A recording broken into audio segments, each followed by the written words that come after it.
కలి. సో తను chemical engineering complete చేశారు సారు. కెమికల్ ఇంజనీరింగ్ తెలుసుగా, కెమికల్ ఇంజనీరింగ్ అంటే. సో కెమికల్ ఇంజనీరింగ్ చేసినటువంటి ఒక వ్యక్తి మ్యాక్సిమం నాకు తెలిసి 60-70% అయితే ఈ ఎడ్యుకేషన్ ఫీల్డ్కి రారు ఎవ్వరు కూడా. ఎందుకంటే ఆ ఫీల్డ్లో ఉన్న వాళ్ళు ఆ ఫీల్డ్కి వెళ్ళిపోతారు, మంచిగా డబ్బులు సంపాదించుకుంటారు, ఆ ప్యాషన్తో వాళ్ళ లైఫ్ని లీడ్ చేస్తూ ఉంటారు యాక్చువల్గా. సో మరి సారు ఈ ఎడ్యుకేషన్ సిస్టమ్ మీద, వ్యవస్థ మీద ఉన్నటువంటి ఒక నమ్మకంతో, ఒక ప్రేమతో, ఒక ప్యాషన్తో సారు రావడం జరిగింది ఎడ్యుకేషన్ సిస్టంలోకి, స్టార్ట్ చేయడం జరిగింది తన లైఫ్ని. యాక్చువల్గా ఒక పెద్ద కార్పొరేట్ స్కూల్లో జాయిన్ కావడం జరిగింది ఫస్ట్. నాలానే కొంచెం చిన్న చిన్నగా మీన్స్ మన మోరల్ కాన్సెప్ట్స్ సార్ కొంచెం అవన్నీ ఎథిక్స్ మనకు చెప్తూ ఉంటారు, నేర్పిస్తూ ఉంటారు. సో వాళ్ళతోనే గొడవబడి బయటకు వచ్చేసింది సార్. ఆ టైంలోనే 30,000-40,000 ఆఫర్ చేశారు సార్కి. సో ఎడ్యుకేషన్ సిస్టమ్ నచ్చక అక్కడ ఉన్నటువంటి విద్యా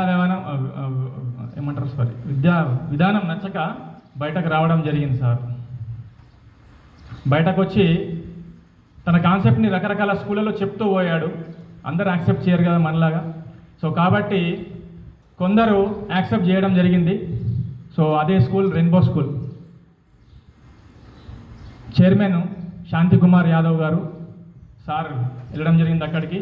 సార్ గిట్లా చేద్దాం అనుకుంటున్నాం, మనం ఏదైతే వెంకట్ సాయిలో చేసినామో సో అక్కడనే రిఫ్లెక్షన్ అది రెయిన్బో.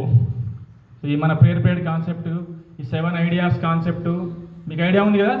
అబ్జర్వేషన్ ఇవన్నీ కూడా, స్పేషియల్ క్వశ్చనింగ్ ఇవన్నీ ఐడియా ఉన్నాయా? మర్చిపోయారు అప్పుడే, మర్చిపోద్దు లైఫ్ లాంగ్లో అది.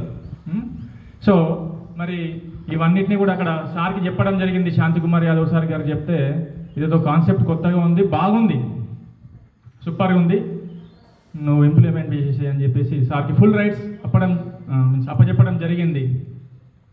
సో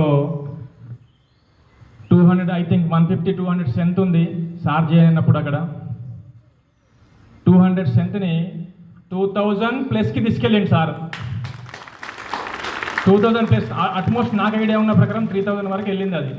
రెయిన్బో అనేది అప్పటి వరకు ఎవరికి తెలియదు హైదరాబాద్లో. ఆ స్కూల్ చిన్న స్కూల్ అది. సో 200 స్ట్రెంత్ని 2000, 2500, 3000 వరకు తీసుకెళ్ళింది. డోర్ టు డోర్ క్యాంపెయినింగ్ చేసిండ్రు.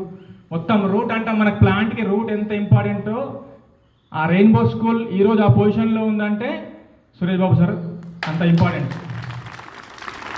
రూట్ బాగుంటే ప్లాంట్ బాగుంటుంది, రూట్ బాగాలేకపోతే ప్లాంట్ పైన చూడడానికి ఎంత బాగున్నా తర్వాత దానికి ఫ్యూచర్ ఉండదు.